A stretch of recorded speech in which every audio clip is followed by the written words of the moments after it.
আমি সেই মামুনুল হককে বলতে চাই, আপনার বুকের পাটা আরো বর্ত করতে হবে। সরমনাই পীর সাহেবকে বলতে চাই, আপনার বুকের পাটা আরো বর্ত করতে হবে শুধু আল্লাহর জন্য, আল্লাহর দিনকে প্রতিষ্ঠা করার জন্য। আপনারা যদি আগামী 1 মাসের ভিতরে গোটা বাংলার জমিন থেকে যদি ডাক দেন, টেকনাফ থেকে তেতুলিয়া, রূপসা থেকে পাতুরিয়া, আপনাদের ডাকে 1 মাস লাগবে না, গোটা 7 দিনের ভিতরে সমগ্র বাংলার জমিনে ডিজিটাল বাংলাদেশ, কোরআনের বাংলাদেশ, কালেমার পতাকা পক্ষ পক্ষ করে উঠতে থাকবে। এই জন্য আমি বলতে চাই, টেকনাফ থেকে তেতুলিয়া, রূপসা থেকে পাতুরিয়া, মুসলমান ভাইয়েরা আমার, আল্লাহর সৈনিক, আল্লাহর বন্ধুরা, আল্লাহর গোলামেরা, তোমাদেরকে আর নিস্তব্ধ করে রাখতে পারবে না, নাস্তিক মুরতাদের নিস্তব্ধ করে রাখতে পারবে না। এই জন্য মুফতি আমির হামজাকে বলতে চাই, আপনার বুকের পাটা আরো বড় করতে হবে। আল্লামা ডক্টর মিজানুর রহমান আজহারীকে বলতে চাই, আপনার বুকের পাটা আরো বড় করতে হবে। আমিরুল ইসলাম বিলালীকে বলতে চাই, আপনার বুকের পাটা আরো বড় করতে হবে। মুর্তেক মুজাহিদের মতো নারায়ে তাকবীর, আল্লাহু আকবার ধ্বনি জানাজান আপনারা সেই কালেমার পতাকা উত্তোলন করতে ভূমিকা রাখতে রাজি আছেন কিনা? মুসলমানেরা, তোমরা কিসের ভয় করো? জেল জুলুম এগুলা থাকবেই।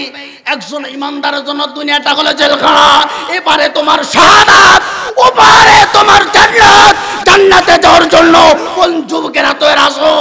নারায়ে তাকবীর, আল্লাহু আকবার ধ্বনি দে, আল্লাহ তাআলাকে দেখা দাও। 10,000 তালিকা বের হয়েছে, এটা কি আমার নাকি বর্তমান সরকার তাদের দল বের করেছে আওয়ামী লীগ? কথা বলেন ঠিক কিনা? নাকি এই রাজাকার তালিকা আমি বের করেছি? আপনারা বলতে পারবেন? জামাতের লোক বের করেছে, অন্য দলের লোক বের করেছে? বের করেছে সরকারি দলের লোক। 10,000-এর ভিতরে আওয়ামী লীগের মধ্যে আছে 8,060 জন। বলেন কয়জন? 8,060 জন। আর বিএনপির মধ্যে আছে 1,024 জন। বলেন কয়জন? 1,024 জন। আর যেই দলকে রাজাকারের দল বলা হয় সেই দলের নাম হলো জামাত। আর জামাতের ভিতরে তালিকা আছে শুধুমাত্র 37 জন। আর বাদ বাকি অন্য অন্য দলের। তাহলে আপনারাই সকলেই একসঙ্গে বলেন তো সুবহানাল্লাহ। মুসলমান ভাইয়ের আমার, এইবার আব্দুল্লাহ ইবনে মাসউদ রাদিয়াল্লাহু তাআলা আনহু তিনি চলে যাচ্ছেন। 1 পা 2 পা করে কিছু রাস্তা সামনে যাওয়ার পরে আবার মাসউদ রাদিয়াল্লাহু তাআলা ফিরে আসলেন। নবী আমার ডাক দিয়ে বলেন, মাসউদ রে তুমি চলে গেলে আবার কেন ফিরে আসো? মাসউদ চোখের পানি ছেড়ে দেয়, ডাক দিয়ে বললেন, ইয়া রাসূলুল্লাহ, ইয়া হাবিবাল্লাহ, হুজুর আমি সামনে যাইতেছিলাম কিন্তু আমার মনের ভিতরে বড় ভয় হয়ে গেল। ওই জায়গায় কাফেরদের সামনে আমি কুরআন থেকে সূরা রহমান তেলাওয়াত করে শোনা দেব, সেই জায়গায় যদি আমি মাসুদের মৃত্যু হয়ে যায়, আমি মাসুদের যদি সেই জায়গায় মৃত্যু হয়ে যায়, আমি তো আমার নবীকে আর কোনোদিন দেখতে পারবো না। ইয়া রাসূলুল্লাহ, ইয়া হাবিবাল্লাহ, হুজুর আপনার ভালোবাসায় আপনার নুরানি চাঁদ মাখানা চেহারাটা আমি মাসুদ শেষবারের মতো দেখার জন্য পিছনে আসলাম। সেই নবীকে যারা গালি দেয় বুঝতে হবে মুসলমানেরা তার রক্তের ভিতরে নয়, তার জন্মের ভিতরে ভেজাল আছে। কথা বলেন ঠিক কিনা? আল্লাহ তাআলা কুরআনুল কারীমের ভিতরে বলেছেন, উতুল্লিম বাদা জালিকা, যারা নবীকে গালি দেয় তারা পিতৃতুল্য, পিতৃঘীন, তাদের জন্ম পরিচয় নয়, তারা নিঃসন্দেহে জারক সন্তান। চিৎকার করে না ঠিক কিনা? মুসলমান ভাইরা আমার, সংক্ষিপ্ত করে দিলাম। ওই জায়গায় যে তেলাওয়াত করলেন, আবু জেহেল ভিতরে ঢুকে গেল। মাঝে অনেক আলোচনা আছে, কিন্তু 10 মিনিটের ভিতরে আলোচনা শেষ করে দোয়া করে চলে যাব। মাঝের আলোচনাগুলো করা সম্ভব হলো না। আবু জেহেল ভিতরে প্রবেশ করে বললেন, আগলা লেসানাকা, আগলা লেসানাকা, তোমার মুখ বন্ধ করো। কিন্তু আবু জেহেলের সেই কথা বালক সাহাবী আব্দুল্লাহ ইবনে মাসউদ শুনলেন না। কন্যা আল্লাহু আকবার। মুসলমান ভাইয়ের আমার, এক পর্যায়ে যখন সূরা রহমান শেষ করে ফেললেন, শেষ আর যখন তেলাওয়াত করে ফেললেন, এমন সময় আবু জেহেল ডান হাত কানে টান টান করে বাম গালের মধ্যে নবীদের কলিজার টুকরা সাহাবীকে থাপ্পড় বসায়। থাপ্পড় লাগার পর কানের তালা ফেটে গেল। ফেটে যাওয়ার পর কান দিয়ে রক্ত প্রবাহিত হচ্ছে। নবী আমার সাহাবাদেরকে সামনে করে বসে আছেন। এমন সময় নবী আমার লাফ দিয়ে দাঁড়িয়ে গেলেন আর ডাকতে বললেন, সাহাবীরা রে, তোমরা জানো না মনে হয় আমার মাসুদের কিছু হয়ে গেছে। নবী আমার সামনের দিকে আসতেছেন, নবী আমার সামনের দিকে আসতেছেন। মাসুদ হাতটা এভাবে করে কানে তুলে তার হাত দিয়ে রক্ত কান দিয়ে টপ টপ করে আল্লাহর জমিনে পড়তেছে। এমন সময় নবী আমার মাসুদের তেলের উপর সামনাসামনি হয়ে গেলেন। মাসুদ নবীর সামনাসামনি হয়ে গেলেন। বিশ্বনবী যত কথাই বলে মাসুদ রাদিয়াল্লাহু তাআলা আনহু কোনো কথাই শুনতে পায় না। এমন সময় মাসুদ এবং বিশ্বনবীর সামনে আল্লাহর ফেরেশতা জিবরাইল এসে হাসতেছে।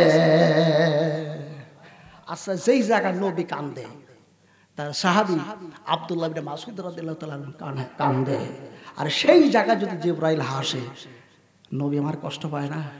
নবী বললেন, একে জিবরাইল আমার সাহাবী যেই জায়গা কান্দে, আমি নবী সাহাবীর জন্য কান্দে, সেই জায়গা তুমি হাসো। জিবরাইল ডাক দিল, ইয়া রাসূলুল্লাহ, ইয়া হাবিবাল্লাহ, হুজুর আমি যে কেন হাসি আজকে বলবো না, অন্য একটা দিন বলবো ইনশাআল্লাহ। আপনারাই এবার বিচার করুন মুসলমান ভাইয়ের আমার। রব্বানা যালামনা আনফুসানা ওয়া ইল্লাম তাগফির লানা আইবে নিয়াজ দিন দুনিয়া मैं हमारे काशाज चाहे ना दे तो दाता है কে জানি তুমি বড় ধনী, আমরা সবাই অসহায়, কে নিবে খবর মোদের তুমি সারা কে হই। রব্বানা আনফুসানা ওয়া ইল্লাম তাগফির ওয়া তারহামনা লানাকুনান্না। আল্লাহ তাআলা তোমার আসমানের নিচে জমিনের উপরে ঐতিহ্যবাহী বেলতল গ্রামে যুব সমাজের উদ্যোগে তাফসীরুল কুরআনুল কারীমের মাহফিলে বসে রাত গভীর হতে চলে ভালোবাসায় মইনুল ইসলাম শাহজাহাদপুর হুজুরের ভালোবাসায় বসে নাই, শুধু কোরআনের ভালোবাসায়, কোরআনের আন্দোলনের জন্য, দিন কায়েমের জন্য তারা গভীর রাত পর্যন্ত বসে। এগুলোকে তোমার দরবারে কবুল আর মঞ্জুর করে না। মদিনার সবুজ সবুজ গম্বুজের নিচে রাব্বি হাবলি পয়গম্বর ওলি আমিনের দরবারে কাউস কুতুব মুমিন অনাথ বালক বালিকা চার তরিকা নিসবতে আল্লাহ বিশেষ করে আল্লাহ যতগুলো কিয়ামত পর্যন্ত মাফ করে দাও, কবরগুলোকে জান্নাতের বাগান বানায় দাও। আল্লাহ যে যুবকের আজকের তাফসীর মাহফিল সাজাইলো, অনেক কষ্ট করে শ্রম যে বুদ্ধি দিয়ে অর্থ দিয়ে যুবকদেরকে তুমি কবুল করে নাও। খালিদ বিন ওলীদের মতো, ওমরের মতো তুমি যুবকদেরকে কবুল করে নাও। বিশেষ করে পানিতে পা রাখলে যেরকম পা শুকনা থাকে না, আমার মায়েরা পর্দার অন্তর আড়ালে আসে, যুবক ভাইরা মুরব্বীরে আমার সামনে বসে আছে, আল্লাহ গো মেহেরবানি করে সকলের জীবনের সমস্ত গুনাহগুলো তুমি মাফ। আল্লাহ তাআলা বিশেষ করে এমন একজন ব্যক্তি জেলখানার মধ্যে বন্দী হয়ে আছে, যার নামটা রাজাকারের তালিকায় না। 40টা বছর পৃথিবীর জমিনে কোরআন তাফসীর শোনা দিল, যেই তাফসীর মুসলমানেরা শুনতে পাই না। মেহেরবানি করিয়া তোমার আল্লাহ তোমার গায়বে মদদ দানে আল্লাহ মেহেরবানি করিয়া বের কোরআনের ময়দানে আবার ফিরে আনা। কোরআন প্রেমিক মানুষগুলো কাঁদে। আল্লাহ আজকের তাফসীর মাহফিলের সকলের সকল মানে কবুল করে নাও। আল্লাহ আমাকে মাফ করে দাও। আল্লাহ তার ভুল, আল্লাহ ভুল মানুষের হতেই পারে। আল্লাহ সাইদের ভুলগুলো ক্ষমা করে আমাদের কাছে ফেরা দাও। আল্লাহ তাআলা এই যুবকের জীবনের প্রথম তাফসীর মাহফিল করেছে, যুবকদেরকে তুমি কবুল করে নাও, অর্থ সম্পদ বাড়া দাও, মা বাবা বেঁচে থাকলে খিদমত করে জান্নাত এবং দৌলতটা হাসিল করার মতো তৌফিক দেয়া দাও। আগামী বছর যেন এর চাইতে বড় তাফসীর মাহফিল সাজাইতে পারে সেই তৌফিক সেই যোগ্যতা যুবকদের মধ্যে পয়দা করে দাও। সকলে আমার সঙ্গে পড়ুন, রাব্বির হামহুমা কামা রাব্বায়ানি সগীরা। পড়ুন সবাই, রাব্বির হামহুমা কামা রাব্বায়ানি সগীরা। সুবহানা রাব্বিকা রাব্বিল ইজ্জাতি আম্মা ইয়াসিফুন ওয়া সালামুন আলাল মুরসালিন আলহামদুলিল্লাহি রাব্বিল আলামিন। বিহাক লা ইলাহা ইল্লাল্লাহু মুহাম্মাদুর রাসূলুল্লাহ।